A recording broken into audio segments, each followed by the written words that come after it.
दोस्तों एक बार फिर आपका स्वागत है, अभिनंदन है आपके अपने YouTube channel Aryan institute Allahabad में। दोस्तों जैसा कि बोर्ड पर आप देख पा रहे हैं, आज एक बार फिर आपके समक्ष बात करने वाले हैं यूपी डीएलएड प्रथम सेमेस्टर बैच 2022 पर। दोस्त लगातार आपके साथ डीएलएड प्रथम सेमेस्टर के दौरान अनवरत आपसे चर्चा किया जा रहा है।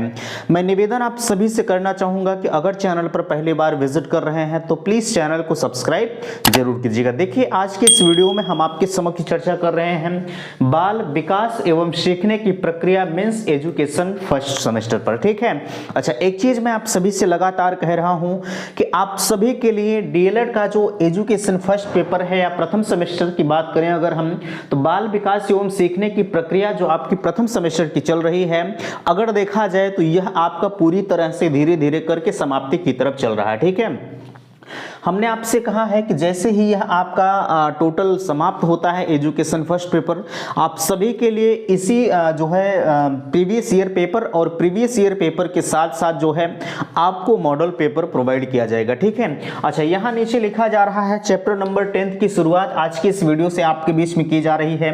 चैप्टर नंबर 10 का नाम है अभिप्रेरणा मींस मोटिवेशन। ठीक है, अब हम किस प्रकार से अभिप्रेरणा को आपके समक्ष करते हैं, सारी चीजों पर इस चैप्टर में डिस्कस किया जाएगा। आप सभी के लिए अगर देखा जाए तो यह चीजें थोड़ी सी नई नजर आ रही होंगी। ठीक है, एजुकेशन फर्स्ट पेपर और सेकंड पेपर खासकर हम साइंस के छात्रों की बात करें तो बिल्कुल नया है। ठीक है, तो हमने आपको इतने आसान से शब्दों में पढ़ाने का प्रयास किया है, हमें तो नहीं लगता कि आपको समझ में ना आ रहा होगा। ठीक है, वैसे उम्मीद यही है कि आप सारी चीजों को समझ पा रहे हैं। आपका जो भी मुझे फीडबैक मिल पाता है कुछ लोगों का, उनके अकॉर्डिंग अगर हम बात करें तो सारी चीजें आपको समझ में आ जाती हैं। ठीक है, तो बहरहाल यहां लिखा जा रहा है, आप देख पा रहे हैं प्रथम सेमेस्टर की संपूर्ण हस्तलिखित नोट्स प्राप्त करें मात्र 150 रुपए में। बिल्कुल मैं आप सभी से कहना चाहूंगा डीएलएड प्रथम सेमेस्टर की संपूर्ण हस्तलिखित नोट्स आप सभी के लिए उपलब्ध है। लिंक आपके डिस्क्रिप्शन बॉक्स में दिया गया है, वहां से जाकर आप मामूली सी शुल्क 150 रुपए का पेमेंट करके आप अपने हैंड रिटन नोट्स को प्राप्त कर सकते हैं। ठीक है, हमने आपसे कहा है कि जिस चैनल यानी यह जो आप 150 रुपए में जो ज्वाइन कर रहे हैं, ठीक है, इसी प्राइवेट एक प्राइवेट टेलीग्राम चैनल है और इसी प्राइवेट टेलीग्राम चैनल पर आप सभी के लिए प्रीवियस ईयर पेपर जो भी इसके बन पाएंगे, ठीक है, प्रीवियस ईयर पेपर और मॉडल पेपर उपलब्ध कराया जाएगा सिर्फ और सिर्फ उन्हीं छात्रों को जो 150 रुपए का पेमेंट करके प्राइवेट टेलीग्राम चैनल ज्वाइन कर रहे हैं। ठीक है, यह चीजें आप ध्यान रखिएगा। हम आपसे बार बार कह रहे हैं, हमने आप सभी के लिए यहाँ कॉन्टैक्ट नंबर दे रखा है। अगर आपको नोट्स संबंधी किसी भी प्रकार की समस्या होती है तो बिल्कुल आप अपनी बातों को बेधड़क हमसे कह सकते हैं। ठीक है, नंबर 9452331053 आप सभी के लिए है और समस्या समाधान के लिए बिल्कुल आप इसे यूज कर सकते हैं। ठीक है, मॉडल पेपर और प्रीवियस ईयर पेपर के लिए अगर आपने जो है अभी तक का यह कोर्स परचेज नहीं किया है, बिल्कुल आप सभी के लिए आप सभी कर सकते हैं। हमने आपसे कहा है, हम अगर आप सभी के लिए इतना मेहनत कर रहे हैं तो जाहिर सी बात है आपको भी करना चाहिए। ठीक है, हमने आपसे कहा है कि आप सभी को हम लगभग यह मानकर चलिएगा, अगर आप अनवरत मेरे साथ क्लास कर रहे हैं तो बिल्कुल 95% नंबर हमने आपको दिलाने का दावा किया है। ठीक है, तो यह हम आप अगर आपको 95% नंबर दिलाने का दावा कर सकते हैं तो आप भी अपनी तरफ से थोड़ा सा और मेहनत करके और भी अपर लेवल तक पहुंच सकते हैं। तो बहरहाल उम्मीद करते हैं कि सारी चीजें आपको समझ में आ रही हैं। तो मैं निवेदन आप सभी से करना चाहूंगा कि प्लीज आप अपना फीडबैक अवश्य दीजिएगा। चलिए हम आपको ले चलते हैं मोबाइल के स्क्रीन पर, जहां से सारी चीजें आपको खुद ब खुद समझ में आती हैं। चैप्टर नंबर 10 अभिप्रेरणा मींस मोटिवेशन का शुभारंभ आज की इस वीडियो से किया जा रहा है। तो दोस्तों हम आ चुके हैं मोबाइल के स्क्रीन पर, जहां से चैप्टर नंबर 10 की शुरुआत आपके बीच में की जा रही है। देखिए चैप्टर नंबर 10 का नाम जो है वो मोटिवेशन मींस अभिप्रेरणा है। ठीक है, अच्छा इसके अंतर्गत आपको अगर हम अभिप्रेरणा के बारे में थोड़ा सा परिचित कराएं तो आप सभी को पता है, आप किसी भी कार्य को जब भी करते हैं और उस कार्य से अगर आप डिमोटिवेट होते हैं तो आपको कोई ना कोई उसमें प्रेरित करने वाले होते हैं कि भैया अभी एक बार आप असफल हुए, आप फिर से मेहनत करें, आपको सफलता जरूर मिलेगी। यह चीजें जब कोई आपके साथ करता है तो कहीं ना कहीं आपको वो प्रेरित कर रहा है। ठीक है, अच्छा आप सभी को पता है मनुष्य एक क्रियाशील प्राणी है। ठीक है कि नहीं है? आप कहेंगे बिल्कुल है, मनुष्य एक क्रियाशील प्राणी है। वह सदैव किसी ना किसी कार्य में लगा रहता है। आप प्रत्येक दिन किसी ना किसी कार्य को करते रहते हैं और जिस कार्य को आप कर रहे हैं उसी के अनुरूप आप बिहेव भी करते हैं कि नहीं करते हैं। ठीक है, बिना किसी कारण कोई जैसे अगर हम कहें आपसे बिना किसी कारण के वह कोई व्यवहार नहीं करता है। जैसे आपके अगर आप एक शिक्षक बन गए, ठीक है, तो आप जब भी अपने विद्यालय में जाएंगे बच्चों से जब जब भी आप बिहेव करेंगे तो आप शिक्षक रहेंगे और वह बच्चा रहेगा, बच्चा आपसे बिहेव करेगा और आप बच्चों से बिहेव करेंगे, ठीक है। तो ये चीज़ें आप समझ पा रहे हैं। इसके अंतर्गत आप हम अगर जो है मोटिवेशन का अर्थ एवं परिभाषा पर आपसे चर्चा करें तो इसके अंतर्गत आप देख पा रहे हैं कहा जा रहा है मोटिवेशन शब्द। यहाँ से देखिए अभी तक तो जो हमने बताया आपको वह चीज़ें आपके लिए महत्वपूर्ण नहीं थी, लेकिन यहाँ से आप समझने का प्रयास करेंगे मोटिवेशन शब्द का अर्थ क्या होता है, इसकी परिभाषा क्या होती है, यहाँ से आपकी परीक्षा में पूछी जाती है। इस वजह से देखिए हमने आपसे कहा है आपके सिलेबस में या अगर कहा जाए आपके चैप्टर में हम उसी चीज़ों को समाहित किए हैं, इस नोट्स में हम उसी चीज़ को समाहित किए हैं जो आपकी परीक्षा की दृष्टि से महत्वपूर्ण है। नाजायज चीज़ें पढ़ने से कोई मतलब नहीं। अभी हम इसमें आपको इतिहास दे दें, ठीक है, तो कोई फ़ायदा नहीं होगा। इस वजह से आप वही पढ़ें जो आपकी परीक्षा की दृष्टि से महत्वपूर्ण है, ठीक है। अच्छा, इसके अंतर्गत कहा जा रहा है मोटिवेशन शब्द का हिंदी रूपांतरण अभिप्रेरणा है, ठीक है। अभिप्रेरणा है शब्द की उत्पत्ति या मोटिवेशन शब्द की उत्पत्ति जो है मोटम शब्द से हुई है। आपसे पूछा जा सकता है कि मोटिवेशन शब्द की उत्पत्ति किससे हुई है, आप कहेंगे मोटिवेशन शब्द की उत्पत्ति भैया हमारे मोटम शब्द से हुई है, ठीक है, जिसका अर्थ है मोशन या गति, ठीक है। यहाँ आप समझ पा रहे हैं। और प्रेरणा या प्रेरणा वह शक्ति है, ठीक है, और प्रेरणा और अभिप्रेरणा वह शक्ति है जो व्यक्ति के कार्य को गति प्रदान करती है, ठीक है। इसे आप अच्छी तरह से समझने का प्रयास करेंगे। यहाँ आपसे कहा जा रहा है कि मोटिवेशन शब्द का हिंदी रूपांतरण अभिप्रेरणा है। मोटिवेशन शब्द की उत्पत्ति लैटिन भाषा के मोटम शब्द से हुई है जिसका अर्थ है मोशन या गति आप कह सकते हैं। और प्रेरणा अभी तक तो आपने देखा मौसम, ठीक है, मोटिवेशन हम आपको बता रहे हैं जिसमें आगे कहा जा रहा है और प्रेरणा या अभिप्रेरणा वह शक्ति है जो व्यक्ति को किसी कार्य करने की गति प्रदान करती है। यह आपकी प्रेरणा होती है। जैसे हम आपको किसी कार्य के लिए प्रेरित कर दें, भैया आप आप कर सकते हैं, वह आपके लिए ही बना ही है, ठीक है, आपके अलावा कोई नहीं कर सकता। तो कहीं ना कहीं हमने आपको प्रेरित किया उस कार्य के प्रति, ठीक है, तो यही आपकी प्रेरणा कहलाती है, ठीक है। अब इसके अंतर्गत मोटिवेशन शब्द के अंतर्गत कुछ मनोवैज्ञानिक ने परिभाषा दी है। आप परिभाषा को समझ पा रहे हैं। पहली परिभाषा आपके अंतर्गत आ रही है गुड, ठीक है। ये गुड महोदय एक साइंटिस्ट हैं, ये कह रहे हैं कि प्रेरणा कार्य को आरंभ करने और जो है जारी रखने और नियमित करने की प्रक्रिया है। ये चीजें आप समझ पा रहे हैं। इसमें कहा जा रहा है प्रेरणा कार्य को आरंभ करने, जैसे आप किसी कार्य को आरंभ करना चाह रहे हैं, ठीक है। जैसे आपने डीएलएड क्यों किया, आपने डीएलएड इसलिए किया कि हम भविष्य में शिक्षक बनेंगे, ठीक है। तो कहीं ना कहीं आपको किसी न किसी माध्यम से कोई ना कोई प्रेरित किया कि भैया आप डीएलएड कर लीजिए, डीएलएड करने के बाद आप जो है भविष्य में टीचर बन जाएंगे, ठीक है। तो कहीं ना कहीं आरंभ करने आप किसी चीज़ से प्रेरित हुए, ठीक है।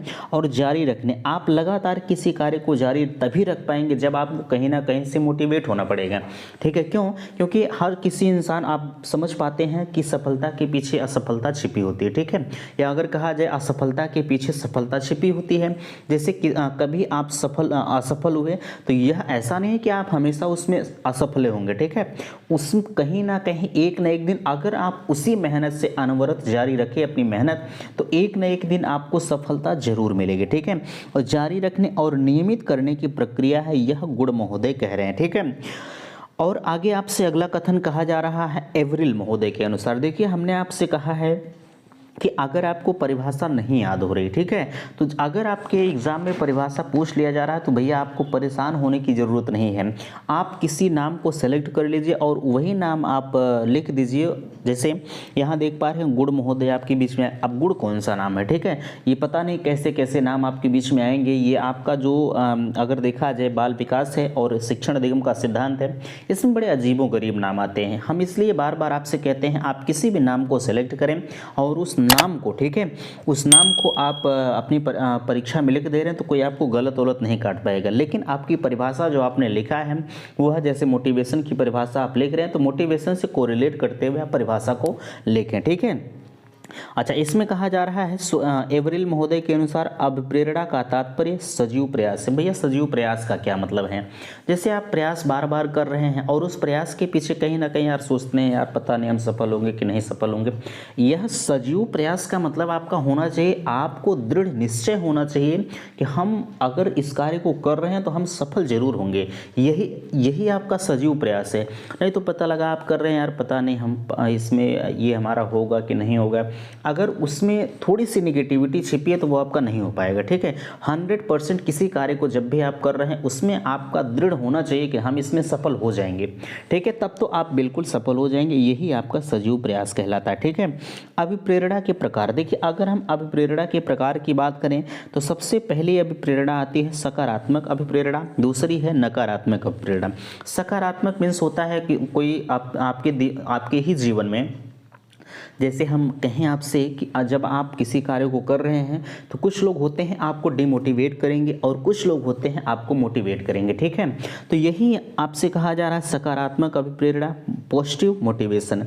इस प्रेरणा में बालक किसी कार्य को अपने स्वयं की इच्छा से करता है। इस प्रेरणा को आंतरिक अभिप्रेरणा भी कहते हैं। ठीक है, जो आपकी होती है सकारात्मक अभिप्रेरणा। ठीक है, अगर हम सकारात्मक अभिप्रेरणा की बात करें आपसे तो आप समझ सकते हैं कि सकारात्मक अभिप्रेरणा के अंतर्गत कोई आप कार्य कर रहे हैं और उस कार्य के अंतर्गत अगर आपको कोई अच्छी तरह से मोटिवेट कर रहा है तो वह आपकी सकारात्मक अभिप्रेरणा हो सकती है। ठीक है, इसमें आप समझने का प्रयास करेंगे। इस प्रेरणा में बालक किसी कार्य को अपनी स्वयं की इच्छा से करता है।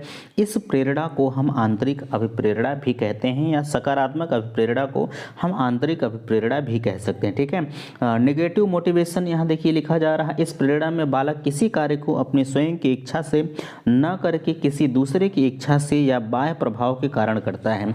जैसे अगर हम कहें आपसे आप डीएलएड कर रहे हैं, ठीक है, आप डीएलएड कर रहे हैं और हमें लगता है अगर फिलहाल ऐसा तो नहीं होगा लेकिन कुछ लोग होंगे जो अपने घर के दबाव से डीएलएड कर रहे हैं और कुछ लोग होंगे जो अपनी इच्छा से डीएलएड कर रहे हैं। ठीक है, अच्छा, जो लोग अपनी स्वयं की इच्छा से डीएलएड कर रहे हैं कहीं ना कहीं वह सकारात्मक अभिप्रेरणा है। ठीक है, और जो लोग अपने माँ बाप, अपने भाई बहन या किसी के कहने पर डीएलएड कर रहे हैं वह नकारात्मक अभिप्रेरणा, कहीं ना कहीं उनकी इच्छाएं नहीं थी वो जबरदस्ती कर रहे हैं तो वो नकारात्मक अभिप्रेरणा के अंतर्गत आती है। ठीक है, इस प्रेरणा में बालक किसी कार्य को अपनी स्वयं की इच्छा से न करके किसी दूसरे की इच्छा से या बाह्य प्रभाव से कार्य करता है। ठीक है, अभिप्रेरणा की विधियां क्या होती हैं? देखिए इसमें हम पहले आपसे बात करें तो अभिप्रेरणा की पहली विधि है रुचि। ठीक है, इसके अंतर्गत कहा जा रहा है, ठीक है, इसके अंतर्गत कहा जा रहा है, आप देख पा रहे हैं, किसी कार्य को करने या पाठ्य विषय को सीखने में रुचि का बहुत महत्व है।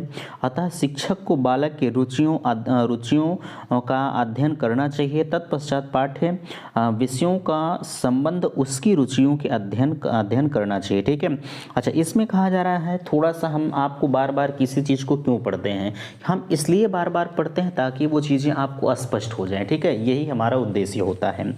इसमें कहा जा रहा है किसी कार्य को करने या पाठ्य विषय को सीखने में रुचि का बहुत महत्व होता है। ठीक है, जैसे हम आपको मोटिवेशन चैप्टर पढ़ा रहे हैं, अगर आपको यह चैप्टर पढ़ने में रुचि नहीं हो रही तो आप किसी भी चीज़ को सीख नहीं पाएंगे।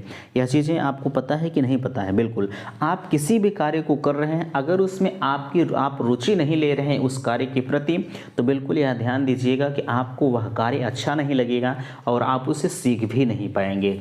ऐसा है कि नहीं? बिल्कुल है। ठीक है, यहाँ कहा जाए, अतः शिक्षक को बालक की रुचियों का अध्ययन करना चाहिए। जैसे हम आपको मोटिवेशन चैप्टर पढ़ा रहे हैं, हम पहले आपकी रुचियों को नहीं समझे कि भैया आप मोटिवेशन चैप्टर पढ़ेंगे कि नहीं पढ़ेंगे। आप कहे नहीं पढ़ेंगे, हमने कहा नहीं हम पढ़ाएंगे आज। ठीक है, तो अगर आप कह रहे हैं नहीं पढ़ेंगे तो हमें नहीं पढ़ाना चाहिए। ठीक है, हमें नेक्स्ट डे के लिए टाल देना चाहिए। आपने प्रीवियस जो पढ़ा है, जो पहले पढ़ा है, उसका अध्ययन हमें करना चाहिए कि आपको वो ज्ञात हुआ कि नहीं हुआ। ठीक है, यही कारण है कि हम आपसे बार बार पूछते हैं कि भैया जो आपको पढ़ाया जा रहा है आपको समझ में आ रहा है कि नहीं आ रहा है। ठीक है, आप फीडबैक अपना दीजिए। तो कुछ लोग हैं जिनके फीडबैक आते हैं देखकर बड़ी खुशी होती है, लेकिन कुछ लोग हैं जिनको नहीं समझ में आता है तो उनको समझाने का प्रयास हमेशा रहता है। ठीक है, आगे कहा जा रहा है, अतः शिक्षक को बालक की रुचियों का अध्ययन करना चाहिए। तत्पश्चात पाठ्य विषयों का संबंध उसकी रुचियों का अध्ययन करना चाहिए। ठीक है, और जो भी पाठ्य विषय है, जो भी पाठ्य आपको पढ़ाए जा रहे हैं, उसकी आपको जो भी पढ़ाया जा रहा है मतलब उसमें रुचियों का अध्ययन आपको करना चाहिए, उसके संबंध स्थापित करना चाहिए। ठीक है, ये चीज़ें आप समझ पाए कि नहीं समझ पाए, प्लीज़ मुझसे कॉमेंट सेक्शन में अवश्य बताइएगा। ठीक है, अगला स्लाइड आपके बीच में आ रहा है सफलता। ठीक है, देखिए कहीं ना कहीं सफलता के पीछे मोटिवेशन शब्द छिपा होता है। ठीक है, होता है कि नहीं होता, हम आपसे बार बार यही चीज़ें कह रहे हैं। अगर आप किसी चीज़ में असफल हो रहे हैं, ठीक है, तो कहीं ना कहीं अगर आपको उसमें मोटिवेट करने वाला अगर अच्छा मिल जाता है तो एक ना एक दिन वहीं आप सफल हो जाते हैं। ठीक है, अच्छा, इसके अंतर्गत कहा जा रहा है किसी कार्य में सफलता मिलने पर बालक को उत्साह बढ़ जाता है, असफल होने पर निराश हो जाता है। अतः शिक्षक को सदैव यही प्रयत्न करना चाहिए कि बालक हमेशा सफल हो। ये तो हमेशा हर शिक्षक के मन में होता है। ठीक है, कि मेरे द्वारा पढ़ाया गया छात्र वो हमेशा सफल हो। ठीक है, वैसे कोई अलग ही शिक्षक होगा जो नहीं चाहता है अपने बालकों का हित।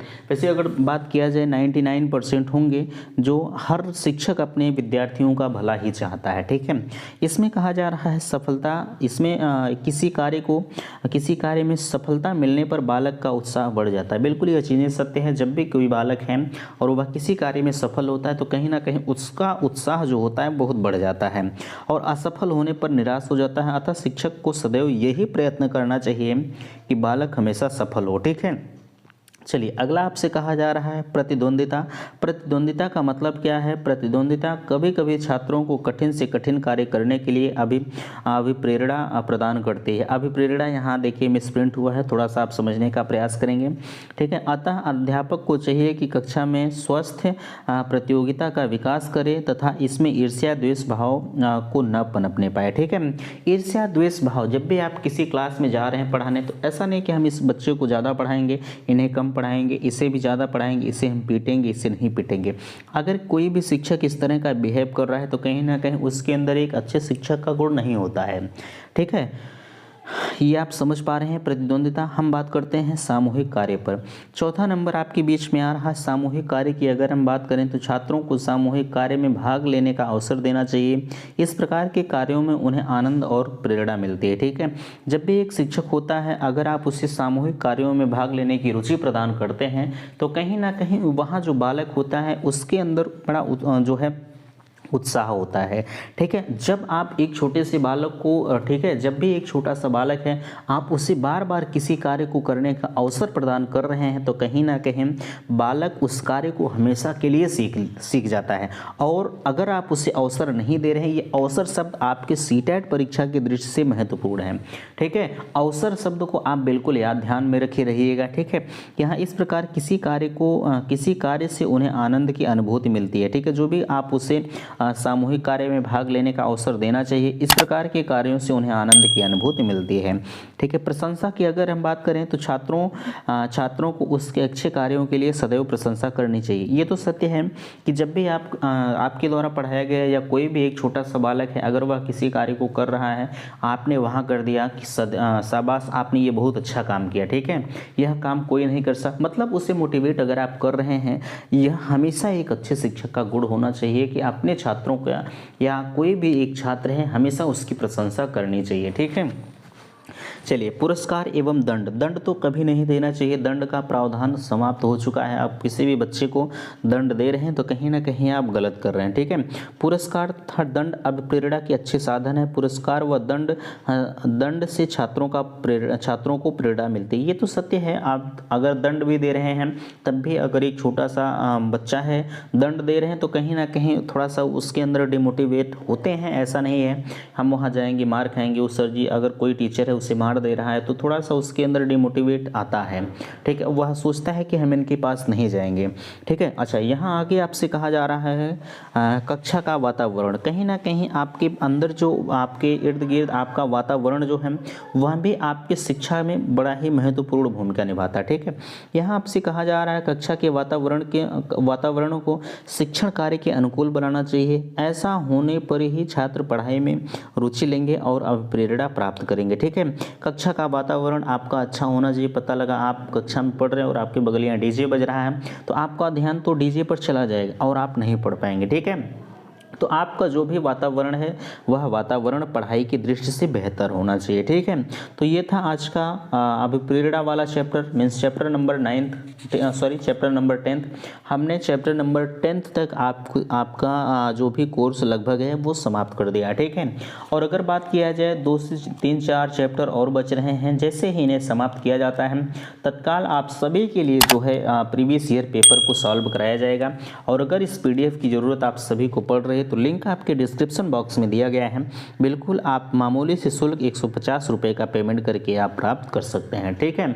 आशा करते हैं आज के वीडियो से आप संतुष्ट हैं। प्लीज़ वीडियो को लाइक कीजिएगा, शेयर कीजिएगा और चैनल को सब्सक्राइब कीजिएगा। वीडियो समाप्त करते हैं। थैंक्स, धन्यवाद।